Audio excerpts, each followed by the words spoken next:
مجبوری کی صورت میں عصر کی نماز اہل حدیث حضرات کی جب اذان ہوتی ہے پڑھی جا سکتی ہے، بالکل پڑھی جا سکتی ہے۔ حنفی فقہا کے نزدیک بھی اصل میں جو نماز ہے نا عصر کی، اس کا وقت داخل ہو جاتا ہے یہ پہلی اذان جب ہوتی ہے، جیسے مکہ مکرمہ میں ہوتی ہے، جیسے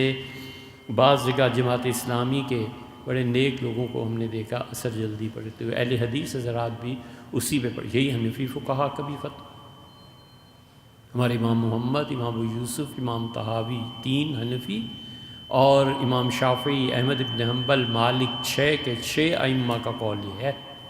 رضی اللہ عنہ۔ ایک روایت امام ابو حنیفہ رحمۃ اللہ علیہ کو یہ مل گئی کہ عصر کو تاخیر سے پڑھنا چاہیے، اس کی وجہ سے حنفیوں نے کہا ہم حدیث کو نہیں چھوڑیں گے، کیونکہ اگر اس وقت میں پڑھیں گے تو پہلے وقت میں فرض ہوئی تھی تو بھی ہو گئی، اور دوسرے وقت میں ہوئی تھی تو بھی ہو گئی، اور تم جو اس روایت کو لیتے ہو کہ اس کو ترجیح ملنی چاہیے تو تمہاری بھی ہو گئی، لیکن ہماری ذرا زیادہ احتیاط سے ہوئی۔ پہلی صورت میں وقفہ اور وسعت زیادہ ہے 3-4 گھنٹے کی، اور دوسری صورت میں احتیاط زیادہ ہیں، دونوں ہی درست، کوئی حرج نہیں ہے، پڑھ لینی چاہیے۔ عام معمول بھی بنا لے کر کوئی آدمی تو بھی کوئی ایسی بات نہیں ہے، یہ ایسی چیزیں نہیں ہیں جن پہ اختلاف